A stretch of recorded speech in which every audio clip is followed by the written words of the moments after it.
So, what brought the catastrophic end to the season 92-93? Were there any particular reasons as to why Town had taken the dreaded drop?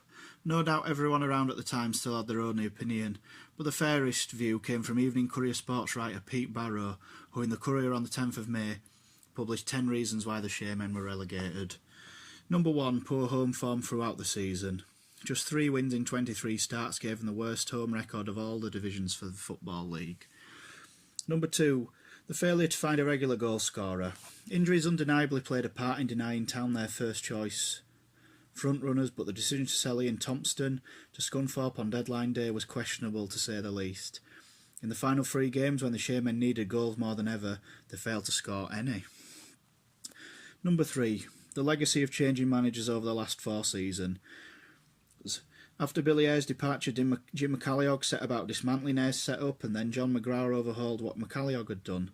That lack of stability and the rapid turnover in playing staff did nothing to bolster the club or help their chances. Number 4, ever since the local authority buyout, Town have been tenants at the Shay and treated as such. Very limited use of the pitch for training was a handicap, and a manager's office situated in a portable building was an unnecessary humiliation. As a result, Town have virtually been strangers in their own ground, and this was reflected in their results. Number 5, the dismantling of a very successful youth policy and the destruction of links with local junior clubs and schools has seen the flow of local talent, which produce the likes of Billy Barr, Wayne Allison and Lee Richardson, to name but 3, cut off. Youth development can also save or make a fortune in the transfer market. Number 6, a lack of quality in the squad. Although the players gave their all, there was no strength in depth. Competition for places did not exist, and in some cases players were simply not up to standard.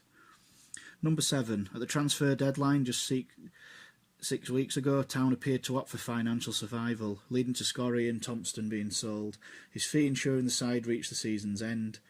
And the 2 non-contract players brought in, Jeffrey Abibo and Lee Palin, have played virtually no part. Number 8, the sell to survive policy once again racked the club. Paul Wilson's departure for Burnley and Thompson's move were the season's major sales, but it was paring down of the squad with the release of Jimmy Case, Ronnie Hildersley and squad players like Neil Griffith, which did just as much to weaken the strength of the staff at the club. Number 9, on the most recent occasion that Town had tried to speculate to accumulate, it did not pay off. Jim McCalliog spent £45,000 on Russell Bradley, £40,000 on Steve Richards and £25,000 on Greg Abbott. Brackets, big signing on fees for other players were also rumoured, close brackets, in the summer of 1991, but was sacked after 10 matches. More painful was the fact that the club only recouped cash for one of their signings, Steve Norris, for £30,000. How could they have done with his goals this season? Number 10, the old catch-22 situation that has plagued Halifax Town for years. You could not put a good side together unless money is coming in, but people will not pay through the gates if the quality of entertainment is poor. Town have consistently poor attendances to watch poor sides getting poor results, and no one can break the chain.